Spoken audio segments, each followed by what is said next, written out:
Rain had been falling on Hartwell since before light, the kind that did not so much fall as hang, and by market morning the whole square smelled of wet wool and coal smoke, and the sweetish dust that blew off the mill whenever the wind came round from the east. Frances Tilden knew that smell the way she knew her own hands. She had grown up inside it. She was the kind of woman the market itself seemed to arrange without noticing. A grey shawl among the grey stalls, easy to walk past and easier to forget, and if you had asked any of the wives haggling over eggs that morning to describe her, most would have needed a moment to remember her face at all. She did not mind this. She had stopped minding it years ago. She stood at the end of the cloth stalls with a basket of mended sacking over one arm, waiting for Josiah Coulter's boy to come and pay her for the week's work, and she watched the market the way she watched everything, without expecting to be watched back. It was in the middle of this ordinary waiting that the thing happened which the whole town would talk about by nightfall and puzzle over for a good deal longer than that. Old Nan Corby, who kept house for the gentleman lodging out at the Millpond cottage, was crossing the square with a basket of her own, going toward the fishmonger's stall, when she stopped dead in the mud not 6 feet from a tall man in a mill-hand's canvas coat. She stopped, and she dropped him a curtsy. Not a nod. Not a bob of politeness such as an old woman might give a young one out of habit. A full curtsy, the kind a woman gives a magistrate, or a priest, or someone whose rank she has spent her whole life being taught to answer with her knees. The man in the canvas coat went very still. Then he said something too low for anyone near enough to hear, and old Nan straightened up fast, red to the ears, and hurried on toward the fish stall as if the ground had tried to swallow her and failed. Fran was close enough to see all of it, close enough to see the man's jaw tighten, and his eyes, which were a deep brown, the colour of strong tea left too long in the pot, move once around the square to see who had been watching. They found her. They held on her for perhaps 2 seconds. Then he turned and went back to loading grain sacks onto Coulter's cart, as if nothing at all had passed between him and an old woman in the rain.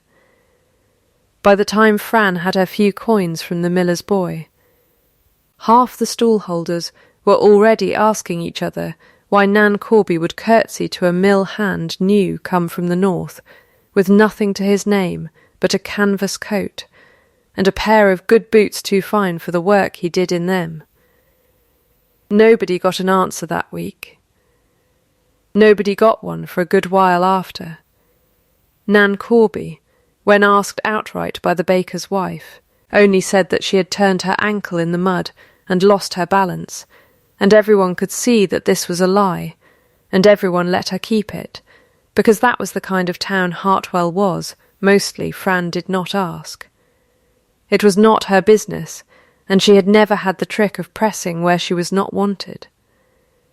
She went home with her coins and her basket, past the millyard, where a boy no bigger than a wheat sack was sweeping chaff into the mill race under the eye of Hob Garrity, the foreman, and she did not know yet that this, and not the curtsy, was the thing that would decide the whole shape of her year. The boy's name was Tam Pryor. He had no father anyone could name, and a mother 2 years in the churchyard, and he swept the millyard for his bread, and slept in the grain loft when Garrity allowed it, and in the lee of the mill wheel when he did not. He had a foot that turned in at the ankle, from a fever as an infant, people said, and it made him slow, and Garrity did not like slow. Fran had watched this all autumn, without doing anything more than she could afford, which was very little.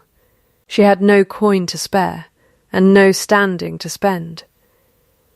But she had a sharp eye, and a sharper needle, and she had noticed that Tam's one coat had gone through at both elbows, and that he shook when the wind came off the water, and that the boots on his feet were really no boots at all, but 2 soles laced on with twine. That evening, with the rain still coming down steady and grey, she saw Garrity catch the boy by the collar over a spilled sack of flour, more spilled by the wind than by any fault of Tam's, and raise his hand. She did not think about it. She put down her basket and crossed the yard. "That flour was mine to weigh," she said. "I set the sack myself. If it spilled, the fault's mine, not his." It was not true. She had not touched the sack. Garrity knew it was not true, and so did Tam, whose eyes went wide and then very carefully blank, the way a child's eyes go blank when he has learned that surprise is dangerous. Garrity did not lower his hand at once. "This isn't your yard to manage, Mistress Tilden." "No," she said, "it's the miller's yard, and I don't think he pays you to strike children in it." For a long moment nobody moved. The rain went on falling. Somewhere up in the loft a pigeon shifted and resettled. Then Garrity let go of the boy's collar, because there were 3 other men in the yard watching now, and a foreman who beats children in front of witnesses is a foreman who answers to the miller for it, and he knew that as well as she did. "See that it doesn't spill again," he said to Tam, and walked off toward the mill house, and that was the whole of the victory. It was not much of one. But Tam was still standing, and unstruck, and that was the thing that mattered. She did not wait for thanks. She had not done it to be thanked. She crouched down instead and looked at the boy's hands, which were red and cracked from the wet flour and the cold, and she took her own shawl, her only shawl, off her shoulders and put it around his instead. "You'll take a chill," she said, standing about in wet clothes on a night like this. "It's yours," the boy said. "You'll take the chill instead of me. I've a fire to go home to," she said, which was true, though it was a small fire and a slow one. "You've a loft with the wind coming through it. Keep it till morning. Bring it back if you like, or don't. I shan't miss it long." She did not know, as she said this, that she was being watched from the mill door, where a man in a wet canvas coat had stopped with an armful of harness leather he did not need to be carrying just then, and had stood there a good deal longer than the errand required, watching a woman give away the only warm thing she owned to a child who could not repay her, and would very likely never think to. Try. She did not know that the man's name, the one that mattered, was not Thorn. She did not know that he had come to Hartwell for reasons that had nothing at all to do with grain, and that what he had just seen had answered a question he had been carrying with him, unspoken, for the better part of 2 years, ever since a woman with a lovely voice and a lovelier face had promised to love him, and had meant, it turned out, only his rents. She did not know that within the hour a message would go by the back lanes to the Mill Pond cottage, in his own hand, asking Nan Corby to find out, quietly, everything there was to know about a mender named Francis Tilden, and to do it in such a way that the mender in question never learned she had been asked about at all. She only knew that it had begun, quite suddenly, to rain harder, and that she was cold without her shawl, and that she did not regret it, and she went home through the wet dark, not knowing that she had just done the one thing in the world that a duke, disguised as a common hand and hiding from his own name, had come to Hartwell hoping, without much confidence, that somebody still did. Tam brought the shawl back 3 days later, washed as best a boy could wash it in the mill race, folded so carefully it might have been a christening gown. He would not meet her eye when he handed it over. "I don't need thanking," she told him, before he could try. "I'd have done the same for any creature standing where you stood." "I know," Tam said. "That's rather the trouble with it." She laughed at that, surprised into it, because it was a strange old thing for a boy of 10 to say, and he ducked his head and went back to his sweeping, and she thought no more of it. She thought no more, either, of the new mill hand who had begun, in the weeks that followed, to find small reasons to be near wherever she was working. He brought sacking to be mended that did not, on close inspection, need mending. He carried her basket to the end of the lane twice, and said little while he did it, and left before she could think of anything to say back. He had a way of watching a room, she noticed, that was not the way other hired men watched a room. He watched the way a man watches a place he expects to be tested in. She did not know that he had been tested already, and had not known it, and had passed. She did not know that a boy's rent-free lodging at the loft had quietly become a boy's warm room above the smithy, paid for by no one the smith would name. She did not know that a doctor from the next town had come to look at Tam's turned foot on a Tuesday, and had left again without asking for a fee, saying only that a gentleman had already settled the matter, and wished his name kept out of it. She only knew that good things had begun, oddly, to happen around the boy, the way weather changes without anyone deciding it should, and she was glad of it in the plain, unquestioning way she was glad of most good things, without troubling to ask where they had come from. She did not know that autumn how much there still was that she did not know. She would learn it in pieces, the way frost comes into a house, not all at once, but at the corners first, and then, before you have quite noticed, everywhere, the doctor's visit was the first thing anyone in Hartwell could point to and be certain of, because the doctor himself, riding back through the square afterward, had let it slip to the innkeeper that someone had already paid him, handsomely, and had asked that his name not be given. The innkeeper told his wife. His wife told the baker's wife. By Sunday half the parish knew that Tam Prior's foot had been looked at by a proper physician from Danby, and paid for by nobody they could name, and the other half knew it by Monday. Fran heard it the way she heard most gossip, second-hand and sideways, from the woman who sold thread 2 stalls down. She was glad, and she said so, and she did not think to wonder whether it had anything to do with her. It had everything to do with her, though she would not learn that for months. Gideon Ray, Duke of Alden, stood at the window of the Millpond cottage that same evening, with his coat off and his sleeves still rolled from the day's work, because a hired hand who came home each night with clean hands and unbent shoulders would have drawn more notice in Hartwell than a curtsy in the market square, and watched the smoke go up straight and thin from the smith's chimney, where a boy now slept warm who had not slept warm before, and felt something in his chest that he did not have a ready name for. It was not triumph. He had learned, at some cost, to distrust anything in himself that felt like triumph. "You've done the boy a kindness," Nan Corby said from the doorway, where she had brought his supper on a tray, because he would not sit at a proper table in a house where the walls were thin enough to carry gossip about a duke eating his mutton like a common man. "I've done nothing," he said. "You've done it. See that it stays that way. I know I will."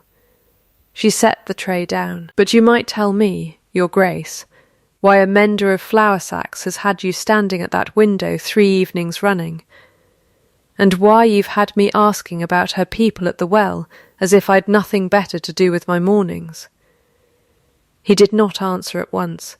When he did, it was without turning from the window. "Because I have been 3 years now among people who smile at me for what I can give them, Nan, and I had begun to think there was no other kind of smile left in England. And then I watched a woman give away the only warm thing she owned, to a boy who could give her nothing back, and would very likely never think to try, and she did it without a witness in the world. Or so she believed. and she did not once look round to see if anyone had noticed. And that was enough. That was everything, he said. A man can be flattered into believing almost anything about himself. He cannot be flattered into believing a shawl warm on a boy's shoulders instead of a woman's own. That's not flattery. That's simply what she did. Nan Corby said nothing to that for a moment, only watched him with the particular look she had used on him since he was 4 years old, and prone to declaring things with more feeling than sense. "And what do you mean to do about it?" "I don't know yet," he said. "I mean to watch a while longer, and to keep my name out of it a while longer, and to make certain the boy is warm, and the doctor is paid, and that none of it ever comes back to her doorstep with my name attached. Because I think, if it did, she would refuse the lot of it out of pure stubbornness. And I do not want to lose the boy his boots over my pride." "And her," Nan Corby said. "Do you mean to lose her too, standing about at windows in the dark instead of speaking?" He did not answer that at all, which was, from a man who otherwise answered everything, its own kind of answer. The mill work threw them together often enough, in the weeks that followed, that Fran stopped thinking of it as accident, and started cautiously to think of it as habit. Thorne, as she knew him, had a gift for turning up wherever the mending was heaviest, and an odder gift for silence that did not feel unfriendly, only careful, as if he had trained himself, somewhere, to say less than he meant. "You don't talk much for a man who works among so much noise all day," she said to him once, over a torn grain sack, the mill wheel turning steady behind them. "I've found most of what needs saying gets said better by not saying it," he answered. "A man who talks a great deal is usually asking to be believed. I'd rather be believed for what I do. That's a strange thing for a mill hand to say." "Is it?" he said, and did not explain himself, and she let it go, because she had learned long since that some doors, knocked on twice, only shut harder. She learned other things about him in the sideways way one learns anything from a careful man. That he had been engaged once, and it had ended badly, though he would say no more than that. That he did not like to be thanked, any more than she did, and turned aside from gratitude the way another man might turn aside from an insult. That he watched Tam Pryor cross the yard each morning with an attention that had nothing idle in it, the way a man watches something he has decided, privately, to be responsible for. "You're fond of the boy," she said. "I think he'll make something of himself given the chance," Thorne said. "Most people never get given the chance. It seems a poor sort of world that decides a boy's whole future on the strength of one bad foot and one dead mother, and never asks what he might have been given a fair start. That's not how the world usually talks," Fran said. "No," he agreed. "It's how I mean to talk, though, when I've the power to." She did not understand what he meant by that, and thought little more of it at the time, filing it away with the other small strangenesses that gathered around him like burrs, and went back to her mending. It was in November, with the frost just beginning to whiten the mill pond of a morning, that Lady Anoria Selwyn came to Hartwell, and the whole shape of the autumn changed. She came in a carriage too fine for the lanes it travelled, with a bell-like laugh that she gave in 3 practised notes, whenever she wished to make a point of finding something beneath her notice. And she came, ostensibly, to visit her cousin, whom she believed to be resting quietly at Eldon Park, recovering his spirits after his broken engagement, and who was in fact 3 counties away, sweeping mill dust off a canvas coat under an assumed name, a fact Lady Anoria did not yet know, though she would learn it, in time, in the worst possible way for everyone concerned. She found Nan Corby instead, and demanded to know where her cousin the Duke had got to, and Nan Corby, with 30 years of practice at looking older and slower than she was, told her that his Grace had gone north on estate business and left no word of his return, which was a lie so smoothly delivered that Lady Anoria believed every word of it, and went instead to amuse herself, in the way of well-bred people with nothing to do in a small town, by looking about her for something to be superior to. She found Fran on market day at the same cloth stalls where the curtsy had happened weeks before, and she found, in the mender's plain grey shawl and reddened hands, exactly what she was looking for. "You're the woman who mends for the mill," she said, in the tone of someone confirming a fact rather than asking a question. "I am," Fran said. "And is it true you gave your own shawl to a crippled beggar boy in the middle of the street for all the town to see?" "It wasn't the middle of the street," Fran said, "and I didn't give it for the town to see. I gave it because he was cold." Lady Honoria's laugh came out in its 3 notes, bright and empty as a bell, with nothing inside it. "How very affecting. I imagine you tell that story a good deal, to whoever will listen." "I've never told it at all," Fran said. "You're the first person who's asked." That answer seemed to catch Lady Honoria somewhere she had not expected to be caught, because her smile thinned before it widened again, meaner this time. "You've a great deal of composure for a woman with flour under her nails and a shawl not fit for a housemaid. I wonder where you learned it." "I learnt it the same place you learned your manners, my lady," Fran said. Somewhere it did no good at all. There was a small, terrible silence. One of the stall holders near enough to hear made a sound that might have been a cough and might have been something else swallowed quickly. Lady Honoria's face went a shade paler and then a shade redder, and for a moment Fran thought she might strike her, right there in the square, glove and all. She did not.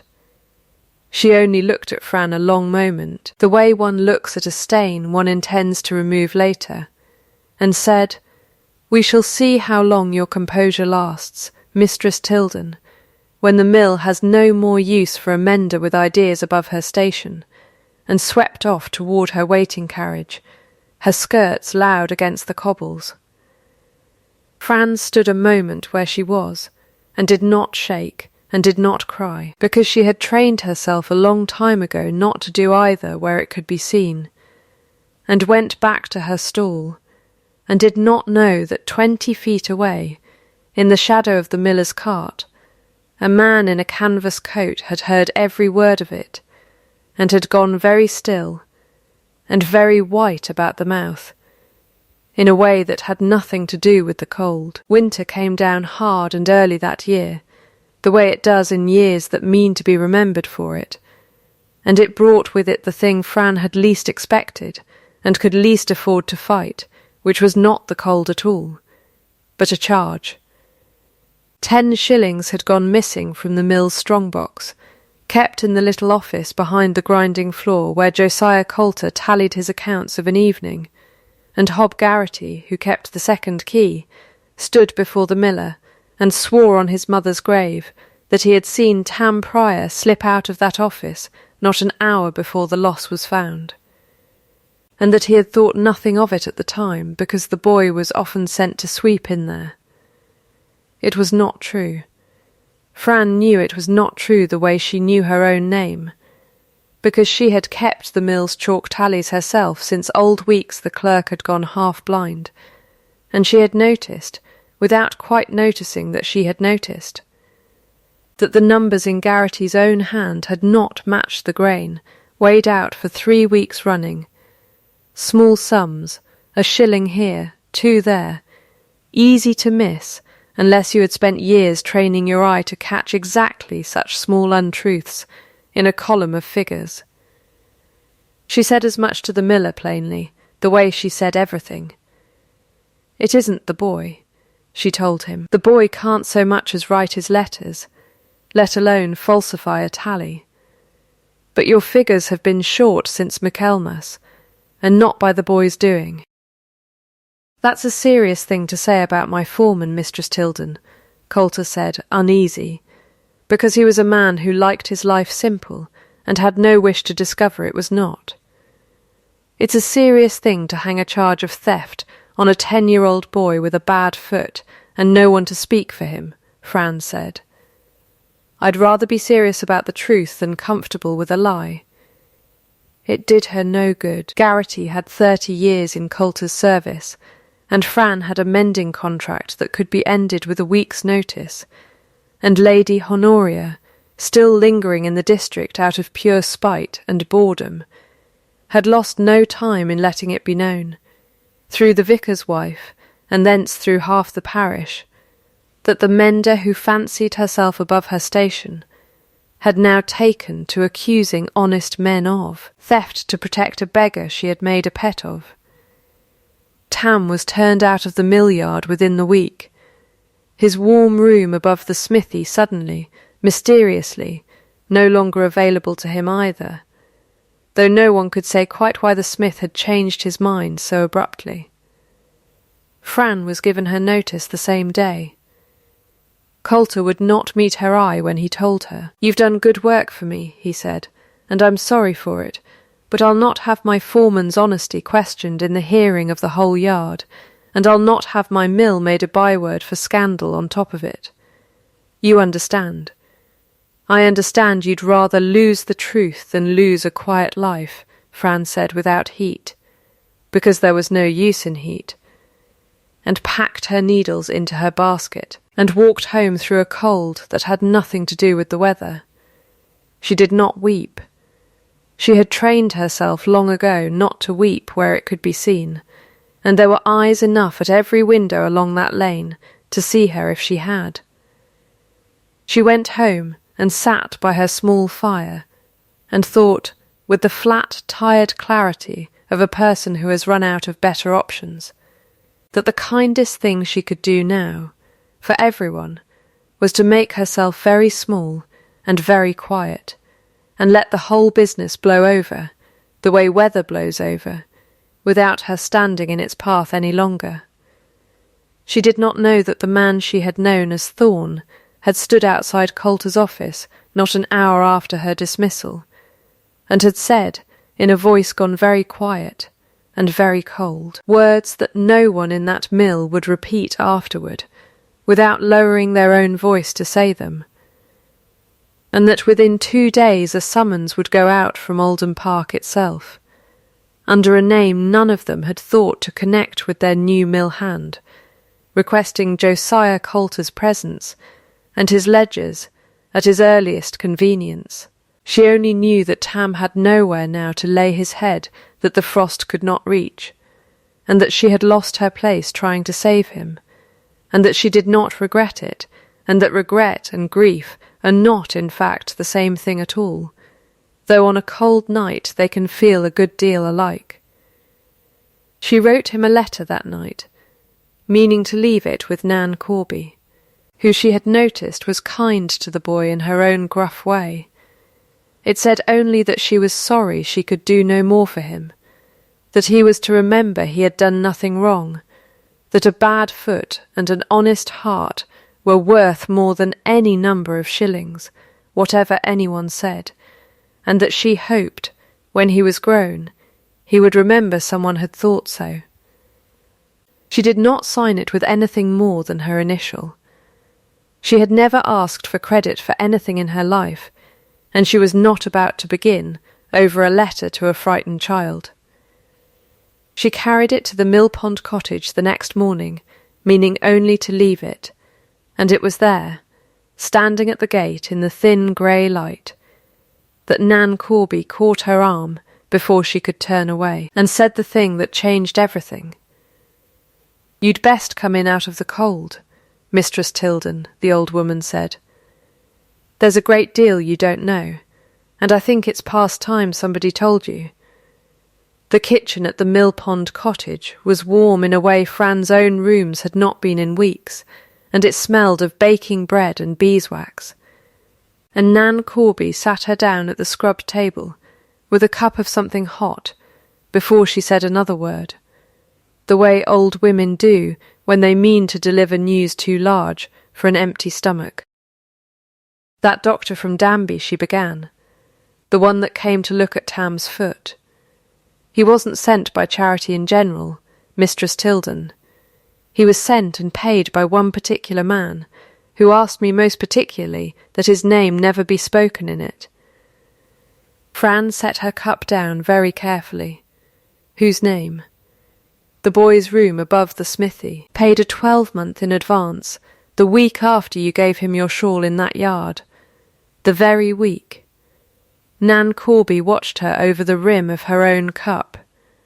"And the 10 shillings that went missing from Coulter's strongbox. That was never taken by any boy. It was taken, bit by bit, by Hob Garrity, out of his own foreman's greed. And there's a man from Alden Park gone through those ledgers with his own eyes now, and found every shilling of it accounted for in Garrity's hand, not the boy's, and a summons already sent for Garrity to answer for it before a magistrate." "Alden Park," Fran said slowly. "That's the Duke's seat, 3 counties off. It is. What has the Duke of Alden to do with a mill hand's shawl and a boy's warm room?" Nan Corby looked at her a long moment, and there was something in the old woman's face that was almost pity, and almost pride, and entirely too fond to be either. "I think," she said, "you'd best ask the mill hand that yourself, Mistress Tilden. I've kept his secrets 30 years and more, since he was smaller than that boy you gave your shawl to. And I'll not be the one to spend the last of them for him now. But I'll tell you this much, because I think you've a right to know it before you decide anything more. Whatever you gave that boy in that yard, without a witness in the world, as you believed. There was a witness. There has been one, all along." Fran sat very still, and the fire popped once in the grate, and somewhere outside a rook called, a single flat note across the frozen mill pond, and she found that her hands, when she looked down at them, were not shaking at all, which surprised her more than anything else that morning, because she would have expected them to. "He'll want to tell you the rest himself," Nan Corby said. "He's waiting on you now, if you'll have him." "In the front room. He's been waiting the better part of an hour, and pacing most of it, which is more than I've seen him do in 30 years of knowing him, so you may take that for what it's worth." The front room of the Mill Pond cottage was small and warm, and lit by nothing more than the fire and 1 candle, and Gideon Ray, Duke of Alden, stood by the window with his back half turned when she came in, and did not, for a long moment, turn around at all. "You've heard the shape of it from Nan," he said.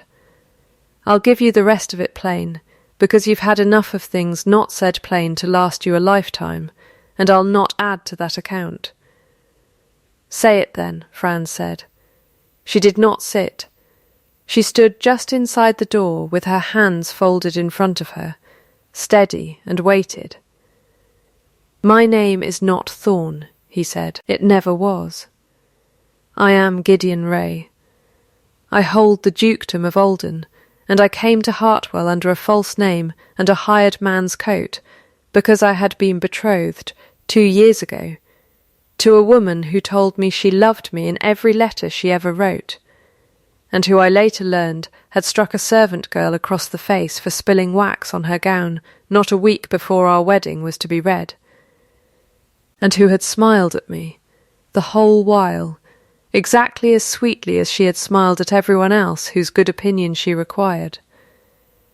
I could not tell, looking at her, what in her smile was true, and what was calculation, and it broke something in me to realize I never would have known, if I had not happened to be standing in the wrong doorway at the wrong hour.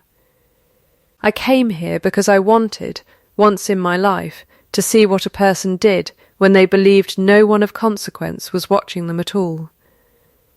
That is the only test I have ever found that tells the truth. Everything else can be performed. He turned round to face her then. I watched you give away your only shawl to a crippled boy who could never repay you, in an empty yard, in the rain, believing yourself entirely alone in it. I have thought of very little else since.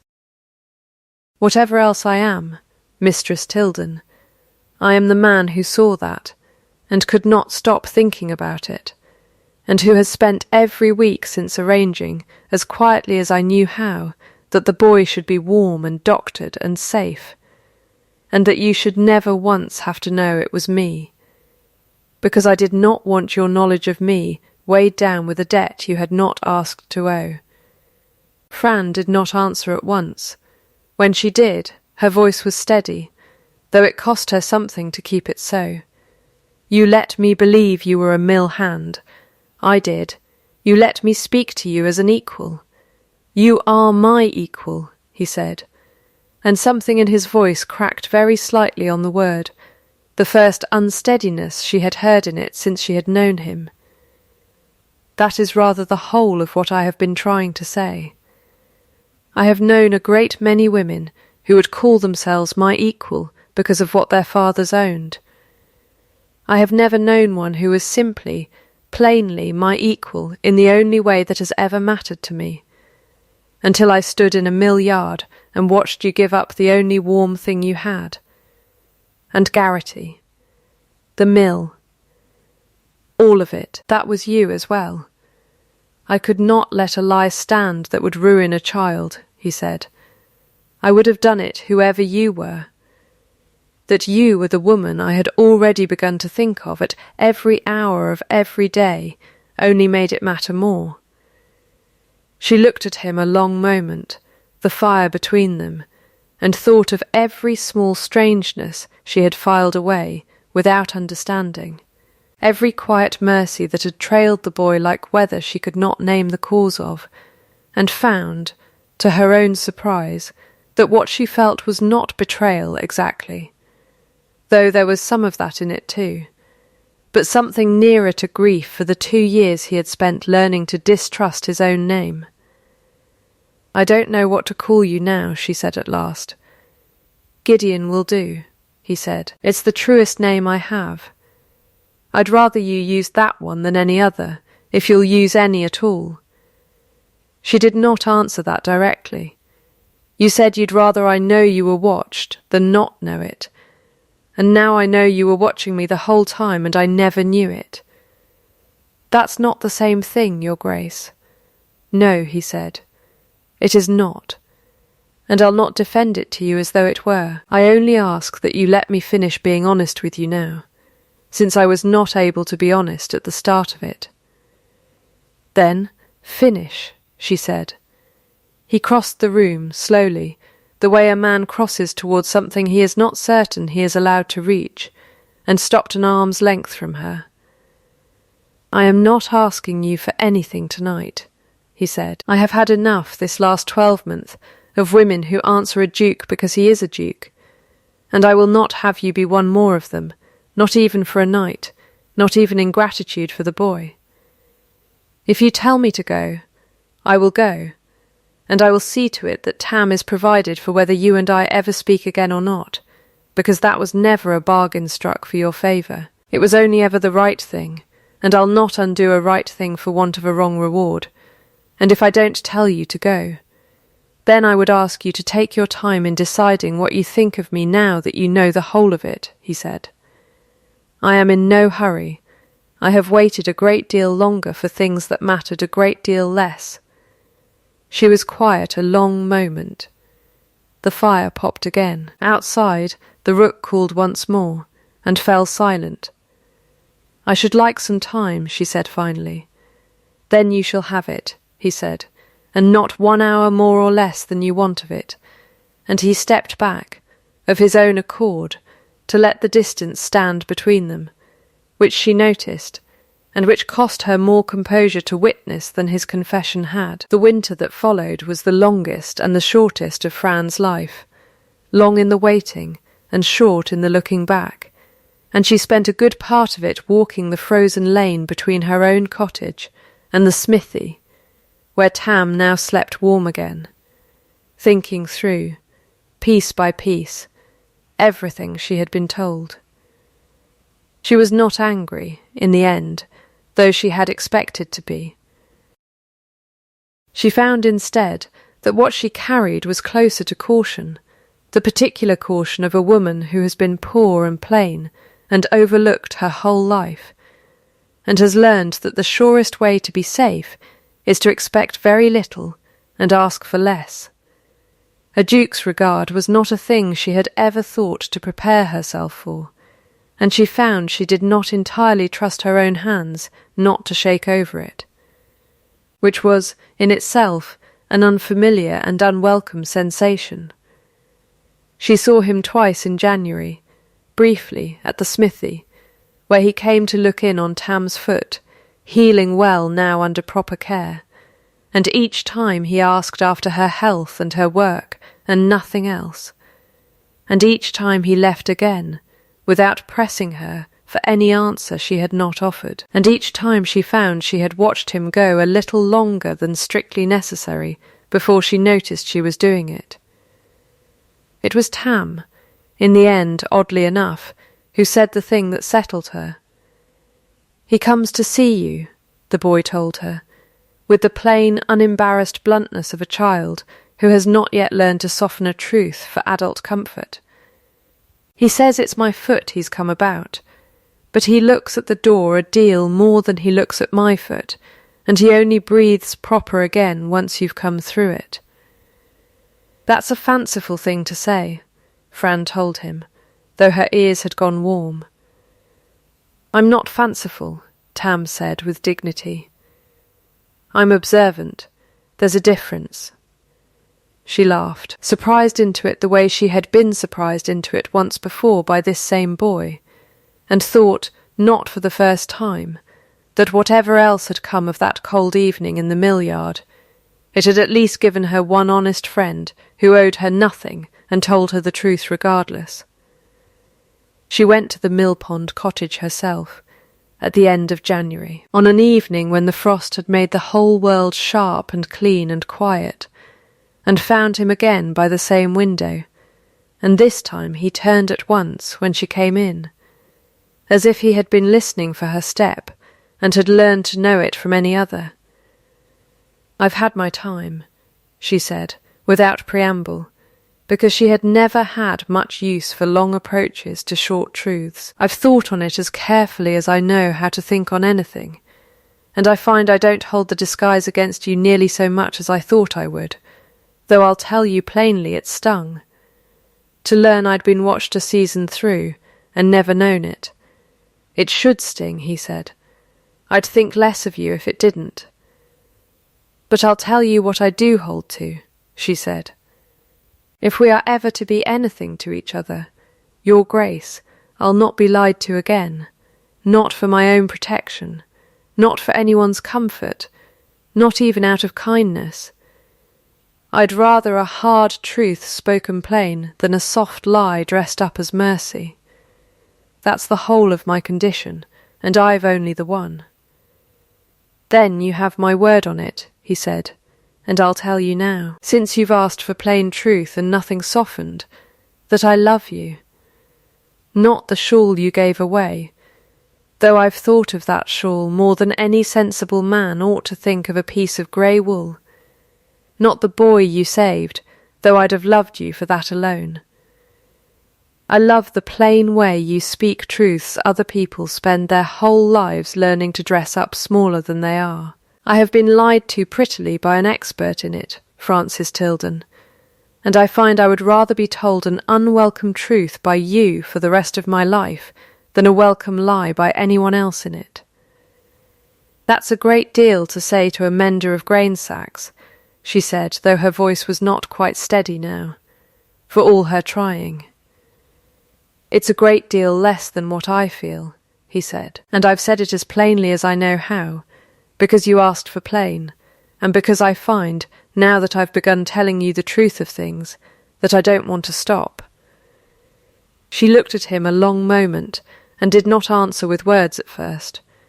She held out her hand instead, bare, red-knuckled, Amanda's hand, and he took it, and did not kiss it at once, only held it, as if the plain fact of her hand steady in his was itself the answer he had been waiting for.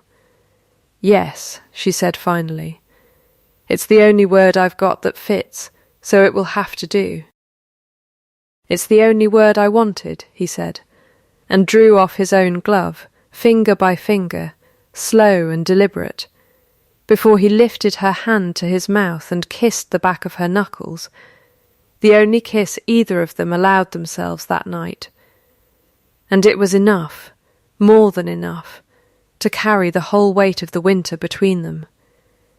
News travels fast in a small town, and faster still when it concerns a duke who has spent a season disguised as one of its own, and by the time the frost broke, Hartwell had talked itself through every version of the story at least twice, embellishing where the truth ran thin, and correcting itself, mostly where it ran too far.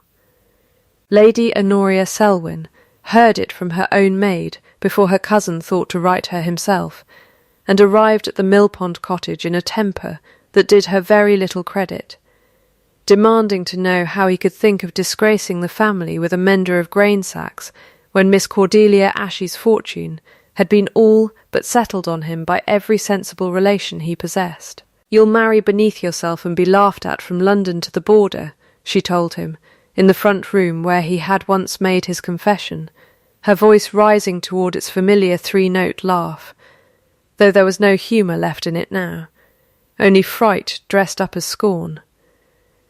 "A dukedom is not a thing to be thrown away on a woman who mends sacks for her bread." "A dukedom," Gideon said quite quietly, "is a thing I mean to spend the rest of my life trying to be worthy of holding, cousin, and I find I would rather hold it beside a woman who told Hob Garrity the truth to his face, at the risk of her own living, than beside one who struck a servant girl for spilling wax on a gown.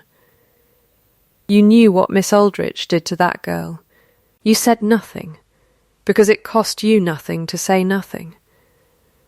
I have decided I would rather marry someone it costs a great deal to be good, and who pays that cost anyway, than someone it costs nothing at all. Lady Anoria did not have an answer for that, or if she had one, she thought better of giving it, and left Hartwell within the week for Bath, where she remained, by all accounts, a good deal longer than she had originally intended, her name mentioned rather less often at Alden Park thereafter than it had once been, and never with much warmth. The wedding itself, when it came in the spring, was smaller than a duke's wedding is generally expected to be, held in the plain stone church at Hartwell rather than in London, at Fran's own quiet insistence, though Gideon would gladly have given her whatever spectacle she asked for.